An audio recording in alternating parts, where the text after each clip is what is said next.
Yes प्यारे बच्चों, unit 10 कर रहे थे हम पैरेलल लाइंस, जिसके मैंने 7 तक सम भेज दिए थे। 8 और 9 2 सम्स हैं। आज मैं सिर्फ 2 ही सम भेजूंगी और इसके साथ साथ हम रिवीजन स्टार्ट करेंगे अपनी। तो सबसे पहले मैं ये 2 सम क्लियर कर देती हूँ। क्या सम है? फिगर बुक में गिवन है L is parallel to M। ये लाइन और ये लाइन पैरेलल हैं। हमें निकालना है एंगल X, एंगल Y और एंगल Z। ठीक है। L is parallel to M, जैसे कि कहा X Y Z, पहले मैं X ही निकालने की कर रही हूँ।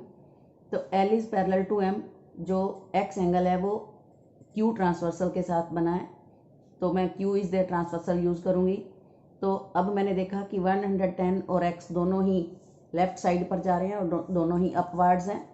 तो दोनों ही लेफ्ट साइड पर, दोनों ही अपवर्ड्स, दैट मीन्स ये कोरस्पॉन्डिंग एंगल्स हैं और लाइन पैरेलल है, तो कोरस्पॉन्डिंग एंगल्स ऑलवेज इक्वल होते हैं। तो X की वैल्यू 110 आ गई और रीजन लिखना है कोरस्पॉन्डिंग। अब अपने को निकालना है Y यहाँ पर है और 40 डिग्री इधर है। तो मैं क्या करती हूँ, इनको भी कोरस्पॉन्डिंग बनाने के लिए यहाँ पर 1 लेट कर लेती हूँ। तो 40 degree plus 1 is equal to 180, linear pair बन रहा है। तो एंगल 1 जो है 140 आ गया।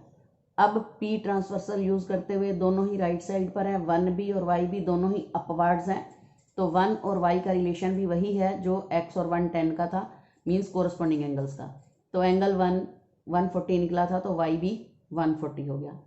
अब थर्ड एंगल है Z निकालना है। तो X और Z दोनों मिलके लीनियर पेयर बना रहे हैं।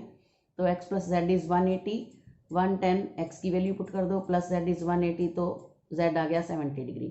प्यारे बच्चों, जब भी आप यूनिट 10 करोगे, अगर आपने रीज़न नहीं लिखा तो आपको कोई नंबर नहीं मिलेगा। फिगर क्लियर करो, रीज़न ज़रूर लिखो, और कहीं पर अगर हम एंगल 1 लेट करते हैं तो फिगर में ज़रूर शो होना चाहिए। पहले आप क्वेश्चन पेपर से आंसर शीट पर फिगर पूरी उतार लो।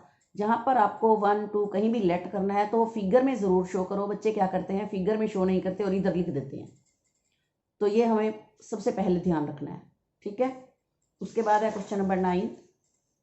क्वेश्चन नंबर 9 में ये शो किया हुआ है ABCDEF, यहाँ 40 डिग्री है, यहाँ 20 है, यहाँ 160 है।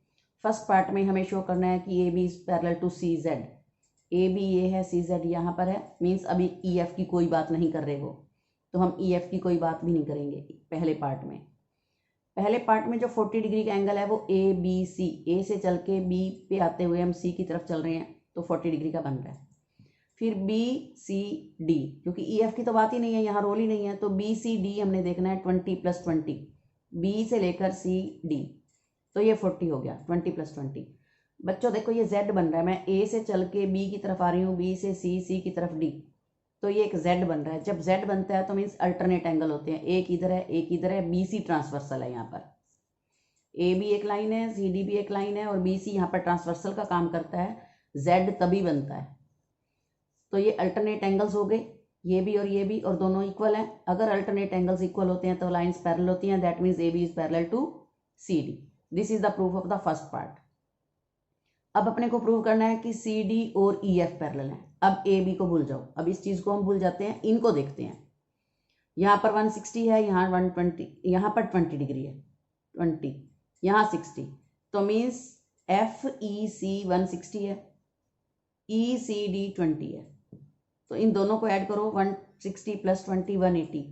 अगर हम ध्यान से देखें तो ये भी एक लाइन है, ये भी एक लाइन है। अब की बार EC एक ट्रांसवर्सल है और ट्रांसवर्सल के इंटीरियर एंगल्स का सम है और सेम साइड पर है, CE के सेम साइड पर है और इन दो लाइंस के इंटीरियर एंगल्स हैं। अगर same side of the transversal interior angles 180 हो तो मीन्स जो ये लाइंस होंगी that will be parallel, so we will say EF is parallel to CD। अब ध्यान से देखो, AB is parallel to CD and CD is parallel to EF, means CD का रोल दो जगह है। CD कहती है मैं AB के भी पैरेलल हूँ, CD कहती है मैं EF के भी पैरेलल हूँ।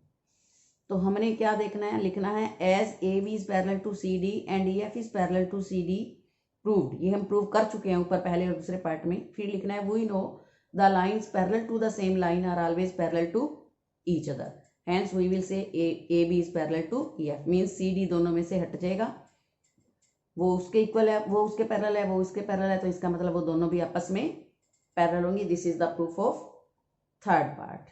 these are two questions, question number 8 and 9. So complete worksheet 1, and after this we will revise unit 8 and 9. So thank you, have a nice day.